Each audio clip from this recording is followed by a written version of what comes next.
Hello ವಿದ್ಯಾರ್ಥಿಗಳೇ, ಈ ಒಂದು ವಿಡಿಯೋದಲ್ಲಿ ನಾವು ನಿಮ್ಮ BCom third semester principles of management accounting ಏನು ಅಕೌಂಟ್ ಸಬ್ಜೆಕ್ಟ್ ಇದೆ ಅದರಲ್ಲಿ ಕೇಳುವಂತಹ 5 ಅಂಕದ 4ನೇ method cost of preference share. ಯಾವ ರೀತಿ ಪ್ರಾಬ್ಲಮ್ನ ಕೇಳ್ತಾರೆ, ಹೇಗೆ ಸಾಲ್ವ್ ಮಾಡಬೇಕು, ಯಾವ ರೀತಿ ಅಂಕಗಳಿರುತ್ತೆ ಅದ್ರ ಬಗ್ಗೆ ಡಿಸ್ಕಷನ್ ಮಾಡೋಣ. ಮೊದಲಿಗೆ ಇಲ್ಲೊಂದು ಎಕ್ಸಾಂಪಲ್ ತೊಗೊಳ್ತೀನಿ. A company issues 2008% preference shares of 100 each. Cost of issue is rupees 2 per share. Calculate cost of preference share. 2000 preference shares ಇದೆ, ಅದರ ಪರ್ಸೆಂಟೇಜ್ 8% ಇದೆ. ಪರ್ಸೆಂಟೇಜು ಪ್ರಿಫರೆನ್ಸ್ ಶೇರ್ದಕ್ಕೆ ಡಿವಿಡೆಂಡ್ ಅಂತ ಕರಿತೀವಿ. ಇದೇ ಪರ್ಸೆಂಟೇಜು ಡಿಬೆಂಚರ್ ಮುಂದೆ ಕೊಟ್ಟಿರೋದನ್ನ ಇಂಟ್ರೆಸ್ಟ್ ಅಂತ ಕರಿತೀವಿ. ಪ್ರಿಫರೆನ್ಸ್ ಶೇರಿನ ಪರ್ಸೆಂಟೇಜ್ 8% ಏನಿದೆ ಅದು ಡಿವಿಡೆಂಡ್. 2000 ಏನಿದೆ ಅದು ನಂಬರ್ ಆಫ್ ಶೇರ್ಸ್. ಈಚ್ ಏನಿದೆ ಅದರ ವ್ಯಾಲ್ಯೂ. 2000ನ ನಾವು 100 ರುಪೀಸ್ಗೆ ಮಲ್ಟಿಪ್ಲೈ ಮಾಡಿದಾಗ 2 ಲ್ಯಾಕ್ ರುಪೀಸ್ ಸಿಗುತ್ತೆ. ಇದು actual preference share amount. Cost of issue ಏನಿದೆ ರುಪೀಸ್ 2 ಪರ್ ಶೇರ್. ಒಂದು ಶೇರ್ಗೆ 2 ರೂಪಾಯಿ ವೆಚ್ಚ ಖರ್ಚು. ಪ್ರಿಫರೆನ್ಸ್ ಶೇರ್ 2000 ಏನಿದೆ ನಂಬರ್ಸು, ಅದಕ್ಕೆ 2 ರುಪೀಸ್ನ ಇಂಟು ಮಾಡಿದಾಗ 4000 ರುಪೀಸ್ ಆಗುತ್ತೆ. ಇದು ಕಾಸ್ಟ್ ಆಫ್ ಇಶ್ಯೂ. ಇದಿಷ್ಟು ನೆನ್ಪಿಟ್ಕೋಬೇಕು. ಈಗ 3 ರೀತಿ ಪ್ರಶ್ನೆ ಕೇಳ್ತಾರೆ. If issues shares are issued at par, if issued at premium 10%, if issued at discount 6%. Preference ಶೇರ್ನ ಮುಖಬೆಲೆಗೆ, ಪಾರ್ ಅಂದರೆ ಮುಖಬೆಲೆಗೆ ಬಿಡುಗಡೆ ಮಾಡಿದಾಗ, ಪ್ರೀಮಿಯಮ್ 10% ಆ್ಯಡ್ ಮಾಡಿದಾಗ, ಡಿಸ್ಕೌಂಟ್ ಲೆಸ್ 6% ಮಾಡಿದಾಗ ಏನಾಗ್ಬೋದು ಅನ್ನೋ ಪ್ರಶ್ನೆ. ಈಗೇನು ಮಾಡೋಣ, ಫಾರ್ಮುಲಾ ಅಪ್ಲೈ ಮಾಡಬೇಕಾಗತ್ತೆ ಫಸ್ಟ್ ನೀವು. ಫಸ್ಟ್ ಸಾಲ್ವ್ ಮಾಡ್ತಾ ಇದ್ದೀನಿ. If shares are issued at par, ಆಗ ಕಾಸ್ಟ್ ಆಫ್ ಪ್ರಿಫರೆನ್ಸ್ ಶೇರ್ನ ನಾವು KP ಅಂತ ತೋರಿಸೋಣ. KP is equal to dividend divided by net principal amount into 100. Dividend ಮತ್ತು ನೆಟ್ ಪ್ರಿನ್ಸಿಪಲ್ ಅಮೌಂಟನ್ನು ನಾವು ಕಂಡುಹಿಡಿಬೇಕು. ಅದನ್ನು ಹೇಗೆ ಕಂಡುಹಿಡಿತೀವಿ ನೋಡೋಣ. ಡಿವಿಡೆಂಡ್ ಹೇಗೆ ಕಂಡುಹಿಡಿತೀವಿ ಅಂದರೆ ಪ್ರಿಫರೆನ್ಸ್ ಶೇರ್ ಅಮೌಂಟ್ ಮೇಲೆ ಪರ್ಸೆಂಟೇಜ್ ಮಾಡಿ ಕಂಡುಹಿಡಿತೀವಿ. ಕ್ವಶನಲ್ಲಿ ಡಿವಿಡೆಂಡ್ ಕಂಡುಹಿಡಿಬೇಕಂದ್ರೆ ಪ್ರಿಫರೆನ್ಸ್ ಶೇರ್ ನಂಬರ್ 2000 ಇದೆ, ಅದರ ಫೇಸ್ ವ್ಯಾಲ್ಯೂ 100 ರುಪೀಸ್ ಇದೆ, ಮಲ್ಟಿಪ್ಲೈ ಮಾಡಿದಾಗ 2 ಲ್ಯಾಕ್ ರುಪೀಸ್ ಆಯಿತು. ಇದಕ್ಕೆ ಎಷ್ಟು ಪರ್ಸೆಂಟೇಜ್ ಡಿವಿಡೆಂಡ್ ಇದೆ? 8% ಡಿವಿಡೆಂಡ್ ಇದೆ. ಮಾಡಿದಾಗ 16,000 ರುಪೀಸ್ ಡಿವಿಡೆಂಡ್ ಆಯಿತು. Dividend calculation complete. ಈಗ ಏನು ಮಾಡೋಣ ಅಂದರೆ NP ಕಂಡಿಡಿಯೋಣ, ನೆಟ್ ಪ್ರಿನ್ಸಿಪಲ್ ಅಮೌಂಟ್ನ. ಅದು ಹೆಂಗೆ ಕಂಡುಹಿಡಿತೀವಿ ಅಂದರೆ ಫ್ಯೂಚರ್ ವ್ಯಾಲ್ಯೂ, ಫೇಸ್ ವ್ಯಾಲ್ಯೂ. ಕ್ವಶನಲ್ಲಿ ಏನು ಪ್ರಿಫರೆನ್ಸ್ ಶೇರ್ ನಂಬರ್ಸ್ ಇದೆ 2000, ಈಚ್ ಏನಿದೆ 100. ಎರಡನ್ನು ಮಲ್ಟಿಪ್ಲೈ ಮಾಡಿದಾಗ 2 ಲ್ಯಾಕ್ ಬರುತ್ತಲ್ಲ, ಅದಕ್ಕೆ ನಾವು ಫೇಸ್ ವ್ಯಾಲ್ಯೂ ಅಂತ ಕರಿತೀವಿ. ಇದರಲ್ಲಿ ಕಾಸ್ಟ್ನ ಮೈನಸ್ ಮಾಡಬೇಕಾಗುತ್ತೆ. ಕಾಸ್ಟು ಒಂದು ಶೇರಿಗೆ 2 ರುಪೀಸ್ ಇದೆ. 2000 ಇಂಟು 2 ಮಾಡಿದಾಗ 4000 ಬರುತ್ತೆ.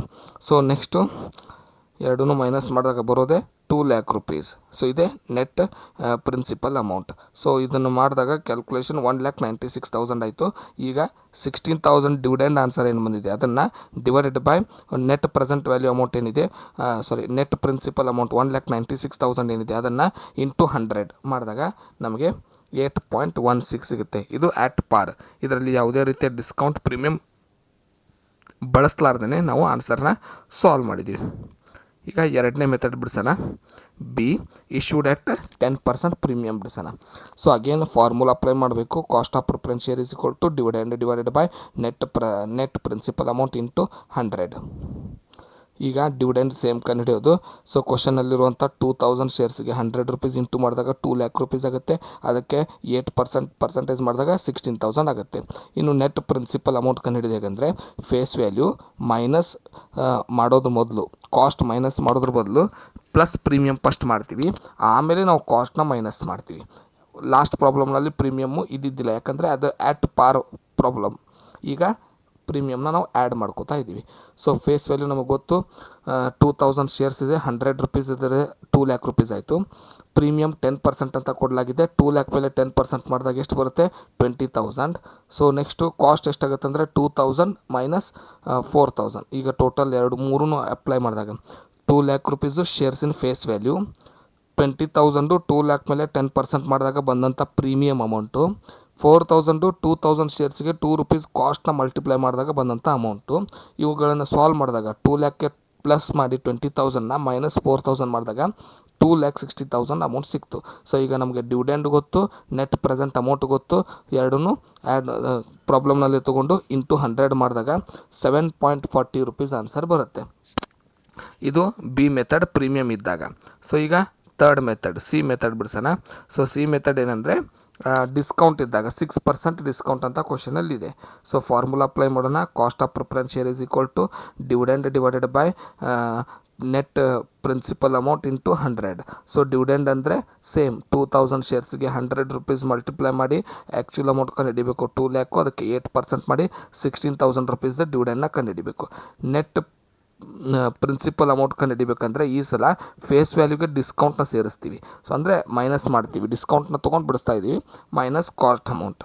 ಸೊ ಫೇಸ್ ವ್ಯಾಲ್ಯೂ ಗೊತ್ತು 2000 ಇಂಟು 100, ಡಿಸ್ಕೌಂಟ್ ಗೊತ್ತು 2 ಲ್ಯಾಕ್ ರೂಪೀಸ್ ಬಂದಿದ್ದ ಆನ್ಸರ್ ಮೇಲೆ 6% ಮಾಡೋದು. ಮತ್ತು ಏನು ಕಾಸ್ಟ್ ಏನಿದೆ 2 ರೂಪೀಸ್ ಇದೆ ಪರ್ ಶೇರು, 2000 ಶೇರ್ಸ್ಗೆ 2 ರೂಪೀಸ್ನಂತೆ 4000 ಆಗುತ್ತೆ. ಈಗ ಕ್ಯಾಲ್ಕುಲೇಷನ್ಗೆ ತೊಗೊಳ್ಳೋಣ. 2000 ಇಂಟು 100 ಮಾಡಿದ್ದು 2 ಲ್ಯಾಕ್ ಆಗುತ್ತೆ, ಡಿಸ್ಕೌಂಟು 2 ಲ್ಯಾಕ್ ಮೇಲೆ ಮಾಡಿದಂತಹ ಪರ್ಸಂಟೇಜ್ ಮಾಡಿದಾಗ 12,000 ಬರುತ್ತೆ, 4,000 ರೂಪೀಸು ಕಾಸ್ಟ್ ಆಗುತ್ತೆ.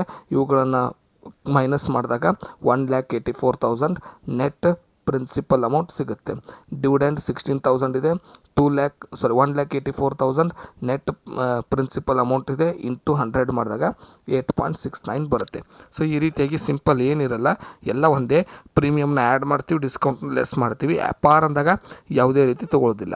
ಇದನ್ನು ನೀವು ನೆನ್ಪಿಟ್ಕೋಬೇಕು. ಇಲ್ಲಿ NPನೇ ಮೇನ್ ಆಗಿರುತ್ತೆ. ಸೊ ನೆಟ್ ಪ್ರಿನ್ಸಿಪಲ್ ಅಮೌಂಟ್ ಏನು ಕಂಡುಹಿಡಿತಾರೆ ಅದೇ ಮೇನ್ ಇರುತ್ತೆ. ಸೊ ಇದಿಷ್ಟು ಸಾಲ್ವ್ ಮಾಡಿದರೆ ಕಂಪ್ಲೀಟ್ ನಿಮಗೆ 5 ಅಂಕ ಸಿಗುತ್ತೆ. ಧನ್ಯವಾದಗಳು. ಮುಂದಿನ ವಿಡಿಯೋದಲ್ಲಿ ಮತ್ತೊಂದು ಪ್ರಾಬ್ಲಮ್ನೊಂದಿಗೆ ಸಿಗೋಣ.